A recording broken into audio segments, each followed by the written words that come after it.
want to change the national anthem? 1 day, 2 days. You want to remove subsidy? 1 sentence. You want to, but when it comes to the welfare of the workers, which is your primary duty as a government, is lasting for 1 year without a decision. It took the national grid to be shut down, Nigeria to be paralyzed, before you can give them audience and say you would reach up to 60,000. This government is an apology. So, what I am saying is that it will be unfair to talk about labor, and you're talking about anything less than 120,000 naira, anything less than. Because I would have to maintain the private jets that I allow my sons to go and, attend party with. I would have to, at least confess to your profligacy that I take 1,000 persons to go to Dubai or United Nations. So the money remaining is less. At least confess that you are an incompetent government, that you cannot afford it. And then, because of the consequential adjustment, because when you give minimum wage, you will now have to adjust for other people who are earning high. Here is the catch. When this government removes subsidy, they say they are going to give 35,000 naira wage award to the workers. If you add the 35,000 naira to the 30, it cannot be overemphasized that the primary purpose of government is the security and welfare of its citizens. It's a constitutional requirement. And any constitution that does not provide for such a thing loses the essence of the social contract. In a democracy, the people go into contract with the government to surrender their sovereignty, the individual sovereignty, to the collective will, so that the government will now be the entrusted trustee to hold their commonwealth in trust for their benefit. Unfortunately, the governments of Africa, particularly Nigeria, is holding government for the selfish purposes of the leaders, not for the benefit of the people, which is unconstitutional. How can you be in government and you are providing 90 billion naira for people to go to Hajj, which is seasonal, and you've not asked whether those people and their family that are going to Hajj, whether you are feeding them at home? There is no reception to theology when a man is hungry. You're willing to give them millions for political reasons, billions, and you're saying you want to help them to go and pray, and you're not willing to give them more than 30,000 naira to feed themselves and their families, and they are working for you. When this government came to power, they were earning 30,000 naira per month, which was highest 500. It's supposed to be 450, 461, but let's even say it's 500 naira. That's about $60. Now that the dollar has gone to almost 2,000 naira to a dollar, at least he reached to that level. Since minimum wage is not something you go every day to negotiate, you will take the worst case scenario. So if it is 2,000 naira to a dollar, how much does it come to? About $15. Now, if you times $60, which was what they were earning when you came in, with 2,000 naira, that should be 120,000 naira. So even if you're paying them what they were earning, the value of their 30,000 when you came in, you should be talking about 120,000 naira. On the list, you have not increased their salary. And then you are saying you're going to pay them about 50%. They started with even 40,000. Is that not a bit unconscionable? Do you meet people and leave them worse than you met them? You judge a government by saying, 4 years ago when they came in, 1 year ago, are you better off than you are today? So when it comes to the issue of national wage, it's really very shameful. When Labour say 400 and 600, some people want to say it's unreasonable. I say, or is unrealistic. I say, I don't like those words. There's nothing unrealistic about it. When you came out and say fuel subsidy is gone in a sentence, is there anything realistic about it? Did you consult them? Because you're in government for their welfare. That is what the Constitution says. How can you take such decision that is going to affect their welfare without even consulting them? Is it realistic? Now, the fuel, they are buying it 700 naira, 800 naira, and they are public servants. They are bound to go to work. More than 300% increase. What is realistic? That when you came in, they were buying a bag of rice for 19,000. Now they are buying it for 80,000 naira. No, what is realistic? That you, knowing what they are going through, you depreciated naira from 500 naira to 2,000 naira to $1. No, what is realistic? That your vice president that is already living in a very secured, powerful house, that you're bringing 21 billion naira within 9 months to build a new house for him. What is realistic? That your chief of staff, a place that you want him to live, they say electronic this and another, and they are going to spend 20 billion naira within a year. What is realistic? That where the National Assembly people want to park their car, you're spending 6 billion naira to build car park. And the budget of the National Assembly that was about 100 and something billion naira, they jacked it up to 360 something billion naira. What is realistic about it? What is realistic about giving billions to your unelected first lady, who has confessed that they don't need the money of Nigeria, that God has blessed them with their own money, that they have come for the welfare of the people? She said it openly. And yet you're giving her billions to eat. But you're saying that labor is not realistic when they say, give us 400, because one bag of rice is 80,000. Now the family of 6, when you check education, healthcare, this, there is nothing unrealistic about it. But you can bring the argument that it's unaffordable. Not that you wouldn't have afforded it if you had done the right thing. But since you have confessed that you're a government of profligacy, you can say, please, you people know that I am extravagant. I don't know how to manage funds.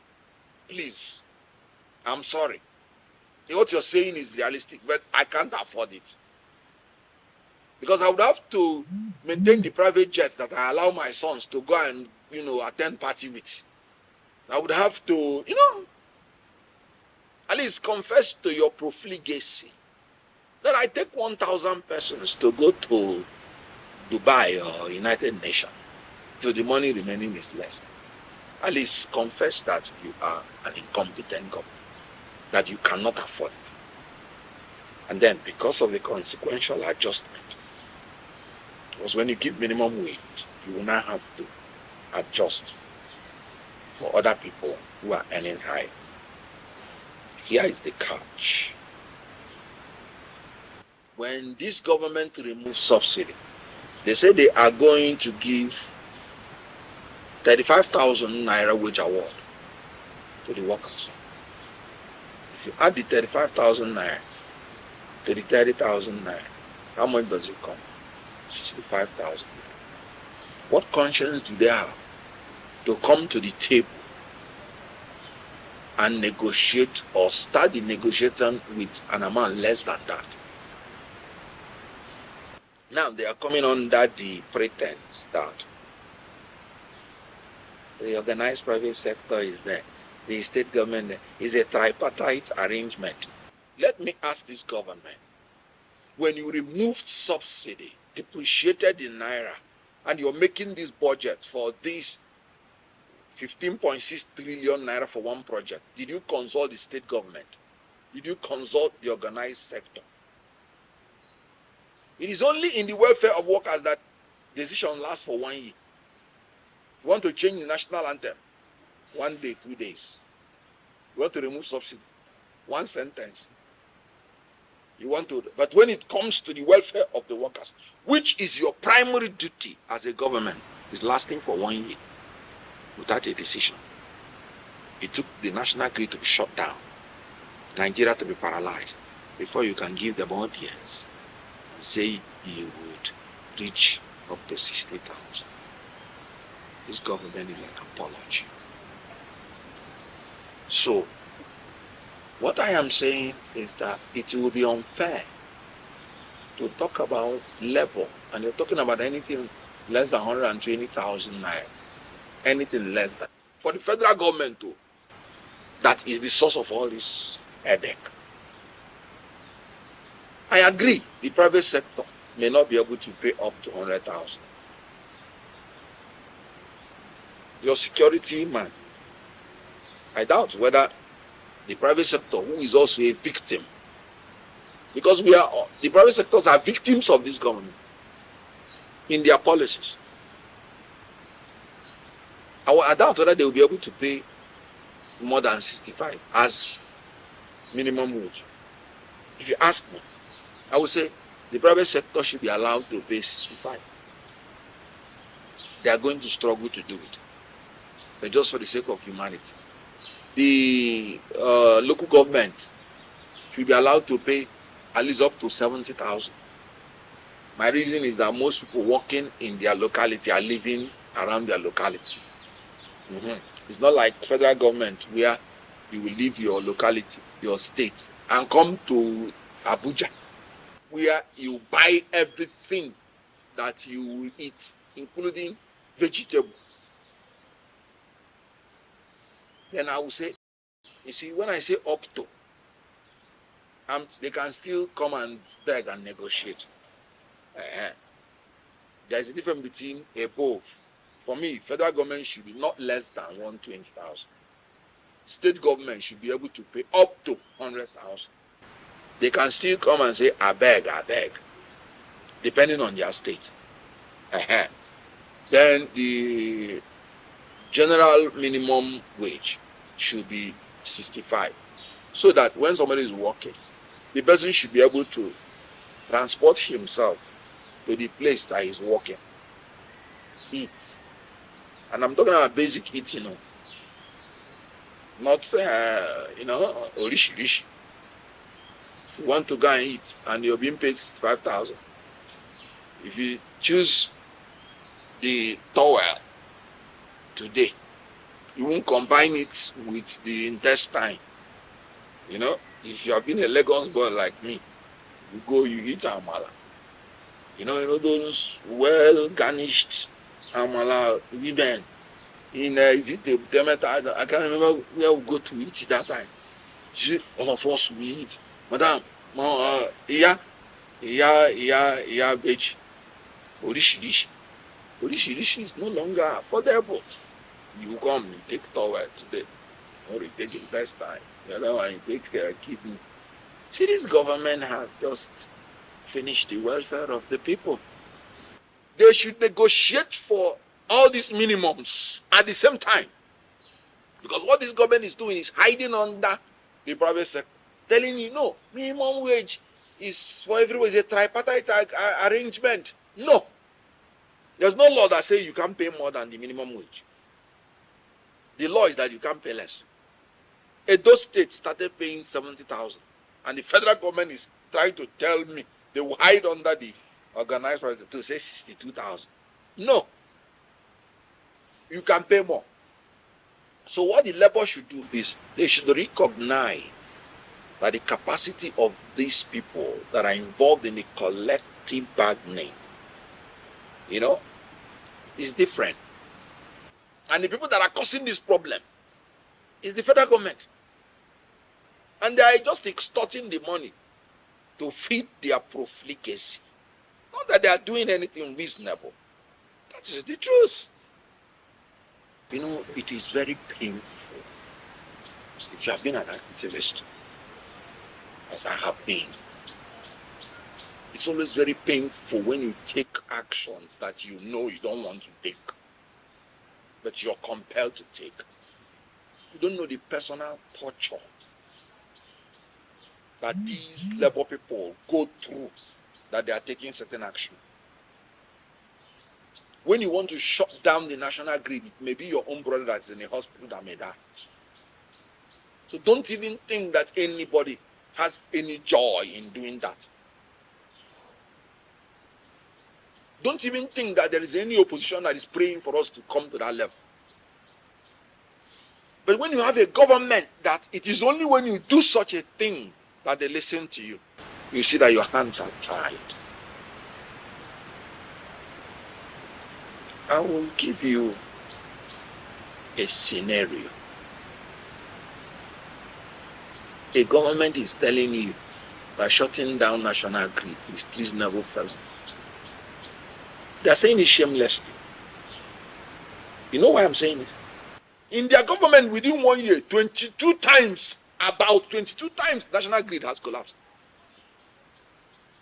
By their own incompetence. So they ought to be held responsible for treasonable felony 22 times before you talk about labor. Because in law, we don't just talk about the actus reus in the form of action. It can be an omission. You can be charged with murder, not because you killed, but because of negligence, because of recklessness.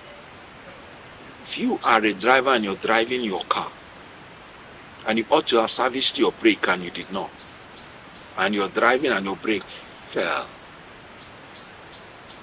and you kill somebody, you did not have any intention to kill the person, but you can be charged with murder because of your carelessness, negligence to do what you're supposed to do.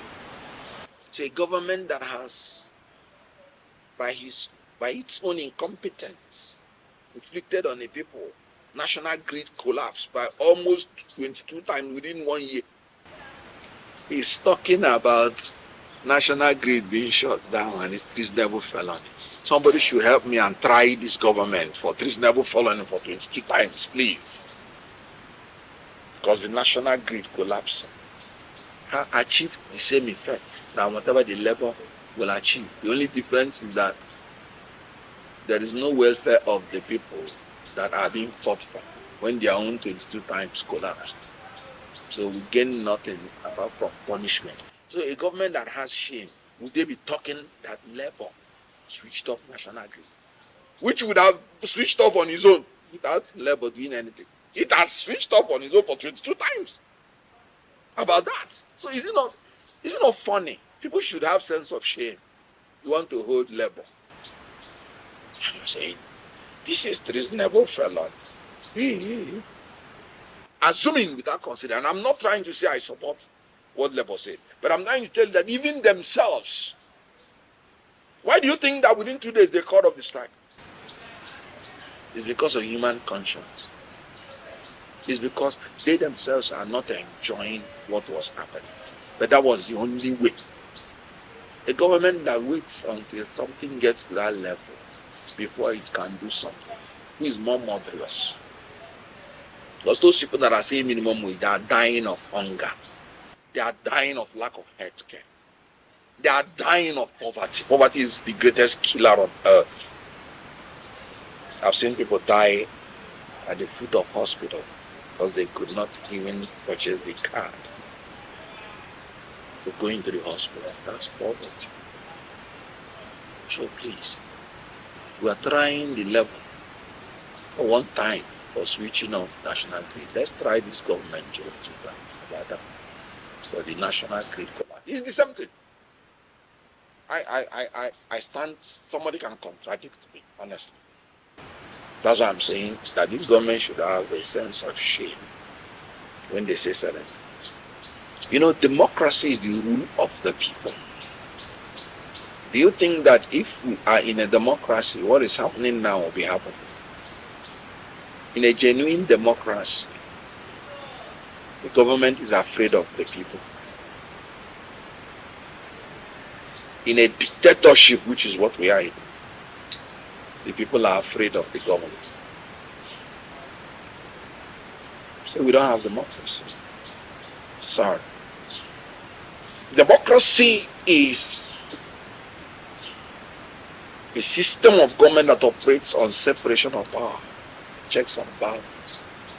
The pillars of democracy is free, fair, credible, verifiable, periodic election.